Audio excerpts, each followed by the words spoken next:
औज़ुबिल्लाहिमिनश्शैतानिर्रजीम बिस्मिल्लाहिर्रहमानिर्रहीम रब्बि इश्रह ली सदरी व यस्सिर ली अमरी। आज हम एक इंतहाई इंटरेस्टिंग, इंतहाई दिलचस्प, हम जहत गुनागूं ज़बरदस्त शख्सियत का तज़किरा कर रहे हैं। मैं कंपेयर करने के लिए आपको बता रहा था कि हमने नाम सुना हुआ है ना, लियोनार्डो डा विंची, ठीक है, उनकी बड़ी मशहूर किताब, कई किताबें उन पर लिखी हुई हैं। और वाकई डा विंची बहुत ही बड़ा बनता है, मतलब उसकी रेंज देखें चीज़ों की, जिसमें या आपने अमेरिकन कॉन्टिनेंट पे अगर इसके पैरेलल कोई आपने सुना होगा तो बेंजामिन फ्रैंकलिन का नाम सुना होगा। ऑफ कोर्स हम इंटेलेक्चुअली लोग डा विंची को बहुत ऊपर रैंक करते हैं, बट आज जो शख्सियत है वो बहुत ही ऊपर है, बहुत ही ऊपर है। ये जो लोग आए हैं, ज़ाहिर इससे पहले भी लोग आए होंगे जिनके कांधे पे, जैसे लोग समझते हैं कि ये जो अकेडमी है रोम की, ये पहली साइंस की एकेडमी है जो 1603 में बिल्ट हुई थी। लेकिन इससे पहले कोई बैतुल हिकमत भी था ना, जहाँ पे दुनिया भर का नॉलेज इकट्ठा होके और सिंथेसाइज होके और आगे उसको पुश और इब्लाग उसका हो रहा था और उसकी अंडरस्टैंडिंग डेवलप हो रही थी। मल्टी कल्चरल इल्म from everywhere around the world. Newton 17वीं सदी में, 18वीं सदी में था, तो उसने ये कहा था कि जो मैं आगे देख सका हूँ उसकी वजह यह है कि मैं बहुत बड़े बंदों के शोल्डर पे चढ़ के मैं देखने के काबिल हुआ था। ऑफकोर्स उससे बड़े बंदे ये थे। गलीलियो जिस साल फौत हुआ है उसी साल या उससे अगले साल न्यूटन पैदा हुआ है, और न्यूटन ने वो ये चीज़ें काफ़ी सारी गलीलियो से ली। फिर न्यूटन ने जो दूसरी किताब लिखी प्रिंकिपिया के बाद, वो ऑप्टिका, वो सारी उसने इब्न अल हशीम को पढ़ा था तो लिखी है। तो उसने इस बात को एक्नॉलेज भी किया, इंटेलेक्चुअली उसने एक्नॉलेज किया है। हमारी चूँकि किताबों में तज़किरा नहीं होता, जब बैतुल हिकमत बहुत अपने उरूज पे था तो वहाँ पे एक बुक शॉप्स कई थी और कोई दर्जनों लाइब्रेरियाँ थी, कोई 3 दर्जन तो कम से कम बगदाद में ही थी। वहाँ पे नदीम के नाम से एक बुक शॉप थी, और जो बंदा बिब्लियोग्राफर जिसने सबसे ज़्यादा वो फहरिस्तें बनाई वो हैं अल नदीम। और उनकी किताब फहरिस्त अल नदीम में, अल फहरिस्त में, जो बहुत प्रोमिनेंट लोग हैं, अब ज़ाहिर वहाँ पे लोगों की तादाद भी लाखों में है, उनमें से जो प्रोमिनेंट लोग थे उनमें एक नाम है। आज अगर आप, ये किताबें मेरे पास हैं, मुझे थोड़ा सा मैथ का शौक़ था तो मैंने ये डिटर्मिन करने की कोशिश की कि ये जो हम आजकल ब्लॉकचेन सिक्योरिटी में हैं, उससे पहले एलन ट्यूरिंग था, वर्ल्ड वॉर में एनिग्मा कोड जर्मनी वालों ने बनाया तो किसी ने उसको तोड़ा, तो और ये कोड्स और क्रिप्टोलॉजी और क्रिप्टोग्राफी कहाँ से हुई थी? साइमन सिंह ने अपनी किताब में लिखा है ये चीज़ कि ये वो बंदा था अल-किंदी। और ऑन द अदर हैंड, अब ये टोनी अबाउट की किताब देखें तो अल-किंदी अरब फिलॉसफी का फादर है, ये अरिस्टोटल है अरेबियन वर्ल्ड में।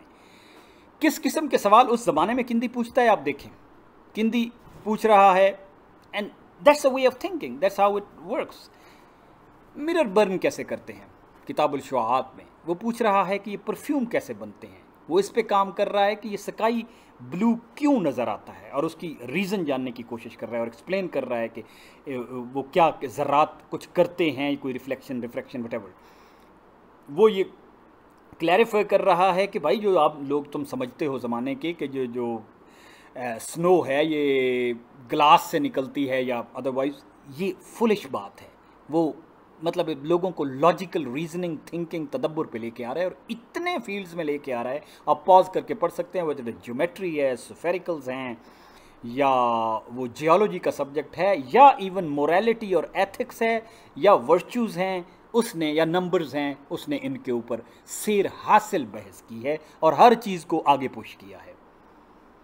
लोगों का कहना है कि Roger Bacon not merely counted Al Kindi as one of the masters of perspectives, ठीक है, बल्कि उसने कहा है कि ये लियोनार्डो डा विंची वगैरह तो उसके इन्फ्लुएंस के नतीजे में उन्होंने ये चीज़ें बनाई हैं, राइट।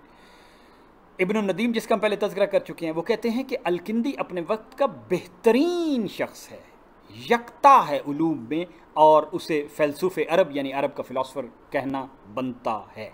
और फ़लसूफ़े अरब ये वो बंदा है जिसने फ़िलासफ़ी और साइंस को इंटीग्रेट करके एक नई डायरेक्शन बाद वालों के लिए दी, जिससे फिर गज़ाली पैदा होते हैं। और वो लोग स्टैटिस्टिक्स जिसको हम बोलते हैं, नंबर्स का एनालिसिस, फ्रीक्वेंसी एनालिसिस, ये इसका बानी कौन है? अल-किंदी। इसकी वजह से ही क्रिप्टोलॉजी है कि कौन सा नंबर कितनी दफ़ा, और ये प्राइम नंबर और कैसे रिपीट होते हैं और क्या फ्रीक्वेंसीज होती हैं, और ये उसकी वो किताब है। और ये टोटल फ्रीक्वेंसी एनालिसिस पे बेस्ड है, जिस पे आज हम अपने पासवर्ड सेव करने की और कोशिश कर रहे होते हैं, ठीक। तर्जमा बगदाद हिकमत में, बैतुल हिकमत में तो बहुत ज़्यादा हो रहा था, लेकिन जो सबसे टॉप पे लोग थे उसमें इब्न इसहाक थे, साबित बिन कुर्रा थे, बड़े बड़े नाम हैं, और अमर बिन अल-फरखान और अल-किंदी। अल-किंदी ने वो सारी ज़ुबानें हेब्रू और वो सीख रखी थी जो, और लैटिन ग्रीक वगैरह। अब देखिए दूसरी साइड पे ये हैं वो साइंसेस, ऑब्जर्वेशंस, नेचर की फलान, लेकिन उसके बाद फिर इंसान की नफ्सियात, गम, डिप्रेशन। सबसे बड़ा आप साइकोलॉजिस्ट देखें तो सबसे पहले हमें किंदी के से पहले कोई नज़र ही नहीं आता उस लेवल का। गम होता कैसा है, इंसान कैसे चीज़ों को अपने चीज़ों के ऑब्सेशन में फंस जाता है, और कैसे एक्सपेक्टेशंस उसको रिवर्ट बैक करती हैं, और कुछ कैसे उसे रूहानी तवाज़ुन बरकरार रखना चाहिए। ये बातें अल-किंदी बता चुका है, कब? सदियों पहले, राइट। और गम के पे तो उसके पूरी किताबें हैं ना, और पूरे उसके मतलब आर्टिकल्स हैं और बुक्स हैं कि कैसे आप हम अंदरूनी जद्दोजहद से और बहुत थोड़े पे राज़ी होने से, फालतू सामान से, वो कश्ती की मिसाल देता है ना, अगर कश्ती को आप फालतू सामान से भर दिया है तो ऑफ कोर्स वो कश्ती परेशानी में ही होगी। तो उसकी बड़ी वो डिटेल बताता है जो हम अभी नहीं बता सकते, आप पॉज करके पढ़ भी सकते हैं कुछ। मंतक और साइंसी तरीक़ाकार, जिसको हम रॉजर बेकन से कभी रिलेट करते हैं और कभी जॉन डेवी से रिलेट करते हैं, या उनसे कई सदियों पहले ये अल-किंदी ने बनाए थे, और बाद में लोगों ने, अल-गज़ाली ने और मज़हबी उलमा ने भी उसको अपनाया है। रॉजर बेकन ये इतराफ़ करता है कि ऑप्टिक्स उसने बनाई थी। कार्डानो ये इतराफ़ करता है कि ये दुनिया के 12 सबसे बड़े अगर लोग हैं तो उनमें से एक किंदी है। ये वो रेंज ऑफ चीज़ें हैं, उलूम हैं, जिन पे किंदी को अवेयरनेस नहीं थी, उनकी वो एपिटमी पे था उस ज़माने में, और पिछले नॉलेज को वो लेके इन सब में आगे चला है। ठीक है, अब सोचें कि वो कहीं तो समुंदर का पानी कर्व्ड है, इसको भी वो स्टडी कर रहा है, और कहीं ये कि बारिशें क्यों आती हैं। मेटेरोलॉजी में, मौसमियात में सबसे बड़ा पॉइनियर, सबसे पहला बंदा अल-किंदी है। ये उसकी किताब है, और उसमें हेलोज़ कैसे बनते हैं। ऑप्टिक्स में सबसे बड़ा बंदा, सबसे पहला बंदा इब्नुल हशीम है या अल-किंदी है। पैरालेक्स, जिसकी वजह से हम दूर की चीज़ों के सेलेस्टियल बॉडीज़ के दरमियान में वो फासले और वो नापते हैं, इसमें पहला बंदा अल-किंदी है। ठीक है, दायरे के बारे में यूक्लिड और इन लोगों ने जो की थी, उसकी बाद में जो चीज़ें जिनको करेक्ट किया है और आगे फर्दर किया है, वो अल-किंदी है। जिसने दायरे के कई थ्योरम्स बनाए हैं और उनके ऊपर डाइसेक्शंस की हैं, वो अल-किंदी है। ग़ुरूब और तलू के जो एस्टिमेशंस हैं, यानी कि कैलेंडर्स, अल-किंदी। जिसने घड़ियाँ बनाने की, शमसी घड़ियाँ बनाने की कोशिश की, उसी के बाद अल-किंदी। दरियाओं की मसाहत के बारे में जिसने पहले स्टडी और किताबचे निकाले, अल-किंदी। कि आदाद का इल्म, जो बंदा यहाँ से इंडो पाक और हिंदूज़ का इल्म मुसलमानों को लेके गया है, जिसकी वजह से आप हिंदू अरबिक कहते हैं, अल-किंदी है। जिस बंदे ने लेंसेज के बारे में कि ये लेंस हीट अप कैसे कर लेते हैं जब वो लेंस कन्वर्ज करता है लाइट को, अल-किंदी है। जिस बंदे ने ये डिटर्मिन किया कि ये नीला रंग जो है ये आसमान पे जो होता है, ये इसकी वजह बुनियादी तौर पे वो ज़र्रात के की रिफ्लेक्शन रिफ्रैक्शन जब हैं, अल-किंदी है। जिस बंदे ने ये धूप, साए, रोशनी, ये नीला आसमान, कलर की बज़ाते खुद कलर कोई चीज़ नहीं है, ये सेंसेशन है, ये सबसे पहले किस बंदे ने बताया। अजसाम गिरते हुए एक दूसरे से आगे जाते हैं, इंसान इसी तरह तरक्की करता है, जिसको सुलेमान नदवी कहते हैं कि ये जो हम कहते हैं कि इंसान ने ये किया, ये कलेक्टिव ह्यूमन नॉलेज है। लेकिन कुछ लोग इतने बड़े आ जाते हैं कि उस वक्त के नॉलेज को वो बहुत ही ज़्यादा ज़माने से आगे और पुश करते हैं और इस्तात अपनी इस्तेमाल करती है। ह्यूमन इस्तात का भी एक अंदाज़ा होता है ना कि कितनी ज़्यादा है अल्लाह ताला ने बनाई, प्रोवाइडेड हम उसको डिस्कवर कर सकें और उसको कैपिटलाइज और लेवरेज कर सकें। ये कैसे हवाएं वहाँ से हवा को पाक करती है। अब जरासीम की थ्योरी तो ऑफ कोर्स बाद में आई, बायोलॉजी ने जो ही इंसान वो बारीक चीज़ें देख सकता था तो उसकी डिटेल्स पता चली, लेकिन वहाँ पे ऑब्जर्वेशनल चीज़ें, इंपेरिकल चीज़ें कि इससे वो बीमारियाँ कम होती हैं और वो फैलती हैं, चीज़ें, बीमारियाँ नहीं फैलती, उसने डिटर्मिन किया।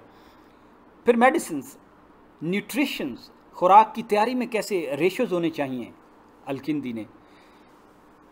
अद्वियात, लाइफ साइंसेज, फार्माकोलॉजी में पहले बंदे, हयात के बारे में लिखना अल-किंदी ने किया।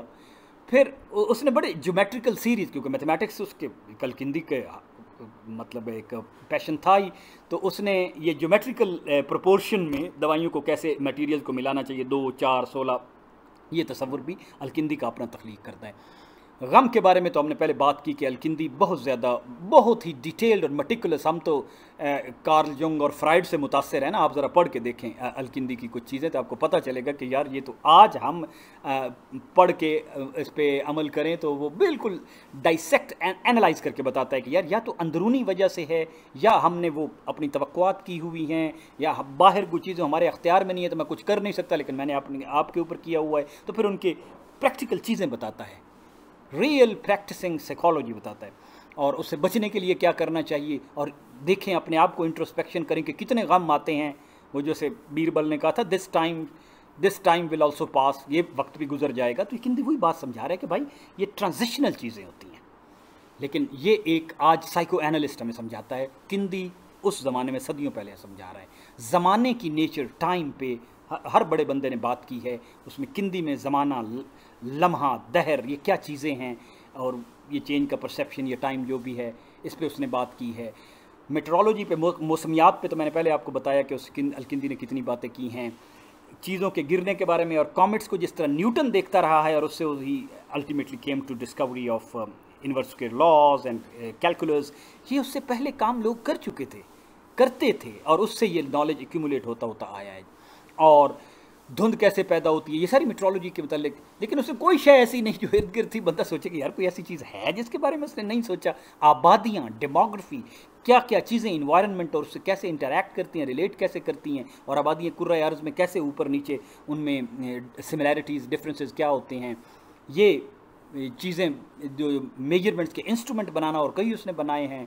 फिर इन के बारे में स्टडी करना, शीशे के बारे में स्टडी करना, बट पूरी इंडस्ट्रियल अंडरस्टैंडिंग कि चीज़ें बनती कैसे हैं। तलवारें, उसने कहा कि ये सबसे बेहतरीन तलवार कौन सी होती है, यमनी, उसकी स्ट्रक्चर में क्या होता है, फलाना क्या होता है, और उनकी मेटलर्जी के बारे में करना। अब वैरायटी देखें, परिंदों की साइकोलॉजी के, जो हम परिंदे कहते हैं, उनको क्या करते हैं, उनको सुधाना कैसे होता है, मक्खियाँ कैसे काम करती हैं, और उनसे फिर नतीजे निकालना। इवन अतर, एसेंशियल ऑयल्स, और ये चीज़ें कैसे बनती हैं, और उनकी तसईद और उनकी डिस्टिलेशन, मद्दो जज़र, उनके बारे में वो सारी बहस करता है। फिर ये यालाबारी और गरज चमक और पाले, और इनकी वजूहात को कोई वो नहीं लेता कि ये कोई मिथ्स हैं और फलाना है। इस्लाम ने तो असल में इन मिथ्स से और इन चीज़ों से बंदों को आज़ाद किया है ना। तो किंदी बहुत ज़्यादा नॉलेज था, और वो तो एक नई स्ट्रीम पे लेके जा रहा है ना। पानी में डूबे हुए अजसाम, जो हम समझते हैं कि बर्नौली से पहले शायद कुछ भी नहीं था, या बॉयंसी का थ्योरम 17वीं सदी में आया, ऐसी बात बिल्कुल नहीं है।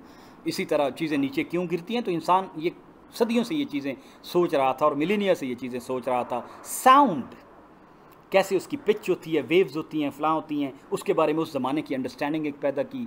इंसेक्ट्स क्या काम करते हैं, रिसाला फिल हशरात, इल्मुल बलागत के लैंग्वेज में इंसान कैसे तरक्की कर करके उस किस्म की अंडरस्टैंडिंग और एब्स्ट्रैक्शन के लेवल पे, और फसाहत और बलागत के लेवल पे कैसे पहुंचता है।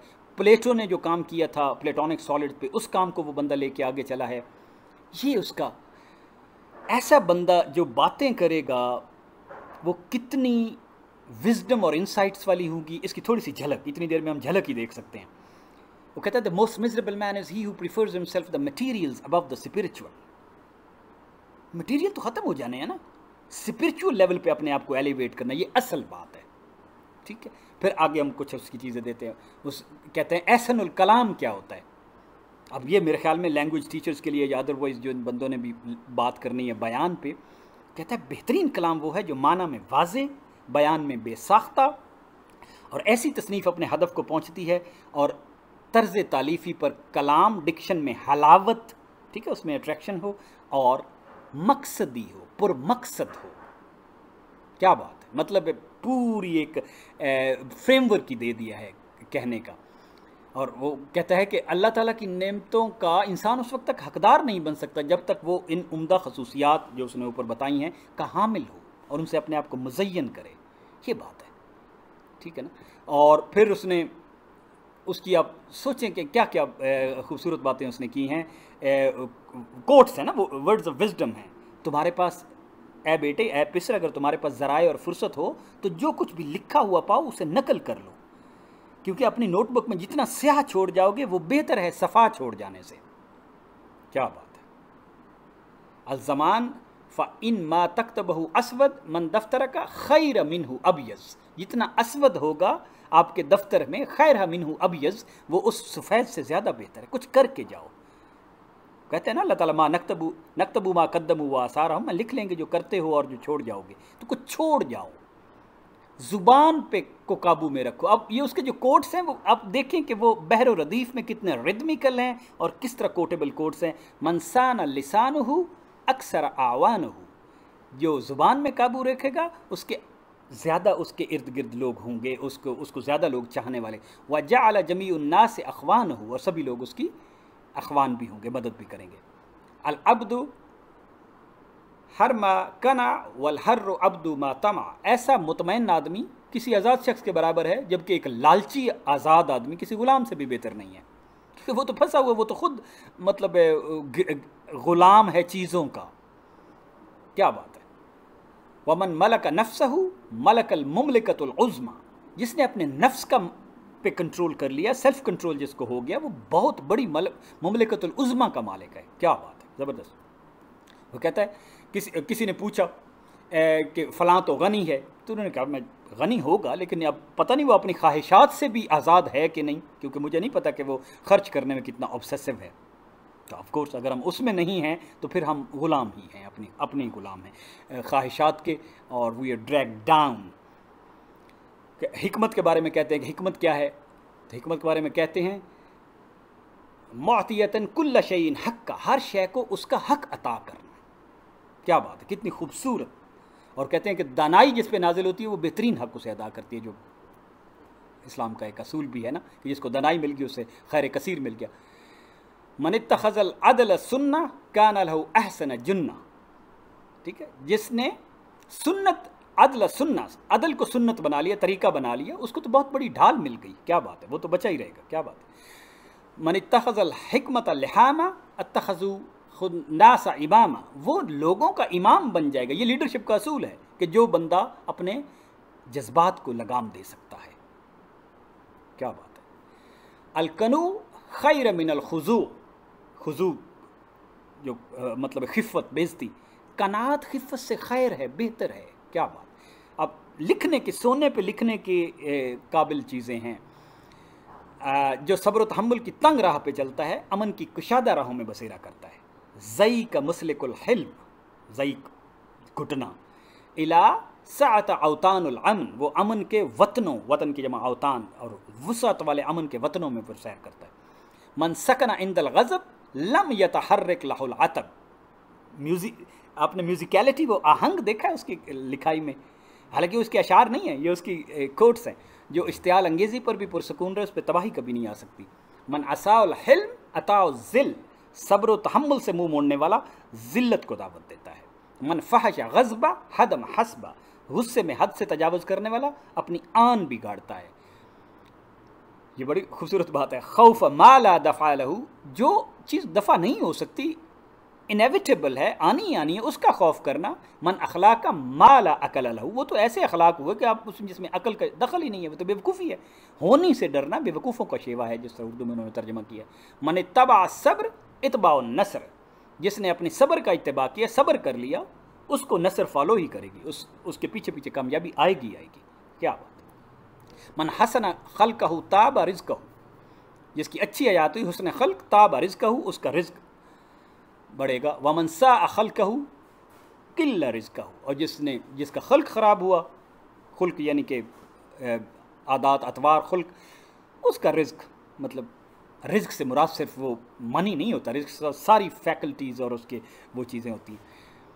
मन हुस्न रफ़क़हु अज़ीम हक़्क़हु, जिसको खुश अखलाक़ी मिली, उसका हिस्सा तो बढ़ता ही जाता है। अज़ीम हक़्क़हु। अल फ़ख्र असग़रुल क़द्र, ख़फ़ से मुराद वो ईगोटिज़म वाला, जो गुरूर है वो कदर खो देता है, उसको असग़र बना देता है। मन फ़ख्र फ़जर, जो फजूर से निकला है, गुरूर में गुनाह है। क्या बात है। मन रदिया बहदूदुन्नास, जो लोगों के महजूज़ करने पे, लोगों की खुशी पे खुश रहता है। लम यनलहुल बास, बास मैंने मायूसी, वो कभी मायूस नहीं होता। क्या बात है। खुशी मिलती है दूसरों को खुशी देने से।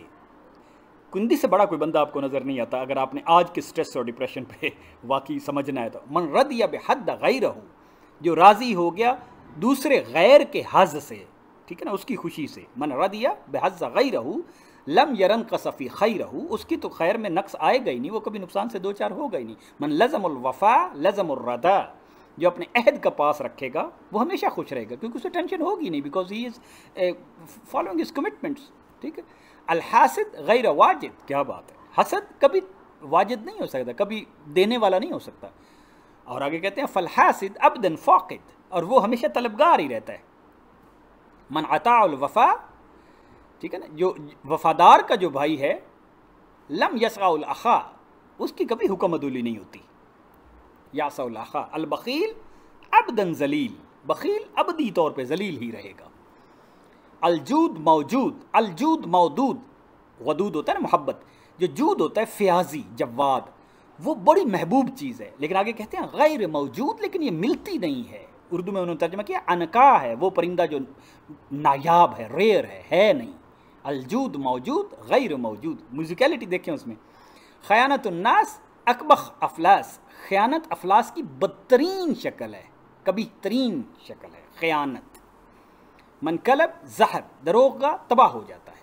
मन इस्तताल अलल अख़वान लम यसबहुल इंसान, उसके इर्द गिर्द इंसान उसके साहिब या उसकी कंपनी अच्छी नहीं बनती जो दोस्तों से नाइंसाफ़ी करता है, चीट करता है, जो दूसरों का मजाक उड़ाए, जहालत उसका मुकद्दर है। मन इक्तहमुल हज़ल अरतम फिल जहल, क्या बात है। मन कसल हज़ल, सुस्ती इंसान की कमज़ोर खुद बना देती है, ये इंसान एट्रोफी हो जाता है खुद ब खुद, ठीक है।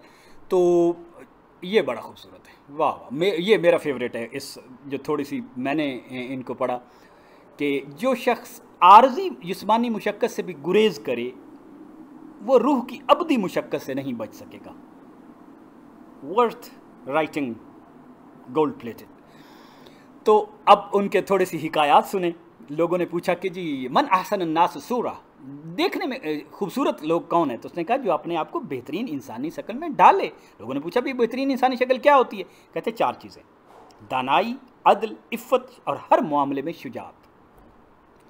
लोगों ने पूछा मन अकवी उन्नास, लोगों में सबसे ज़्यादा कवि कौन है? तो कहते हैं, किंदी फरमाते हैं अक़वाहुम अला नफ्सी, जिसने अपने नफ्स को काबू पाया, बड़े मूजी को मारा, नफ्स अम्मारा को गरमा, सेल्फ कंट्रोल।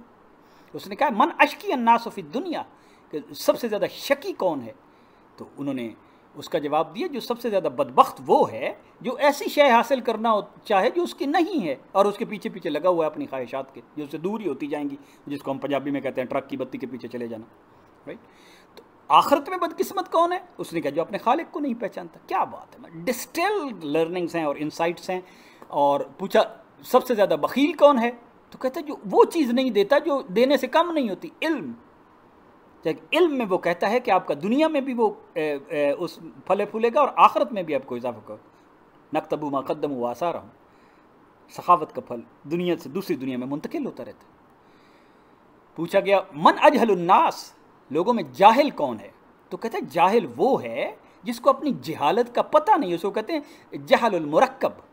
लेकिन जो जाहिल अपनी जहालत का इकरार करता है वो गैर मुरक्कब है, वो ठीक है, वो सीख ही लेगा, उसे पता तो है ना। मन अहक अशियाउल बिल हम्द, चीज़ों में क्या है जिसको सबसे ज़्यादा हमद का, सबसे ज़्यादा तारीफ़ की काबिल क्या है? तो उन्होंने कहा सबसे तारीफ़ का मुस्तहिक खालिक है, जो हर तारीफ़ से बाला है, जिसकी तारीफ़ की ही नहीं जा सकती। सुबहाना का मतलब ये है कि अल्लाह ताला इन सब चीज़ों से ऊपर है और उसकी तख्लीकी जिबिल्लत का पूछा गया कि मज़हर क्या है? उन्होंने कहा तवाज़न। अब नहीं देखते कि चीज़ों में किस तरह खूबसूरती से वो उनमें तवाज़ुन और मुतनासिब और वो एक किससे जुड़ी हुई हैं, कोई एक चीज़ हिलाने से सारा बरम निज़ाम हो जाता है, ये तवाज़ुन। ये हैं अलकिंदी।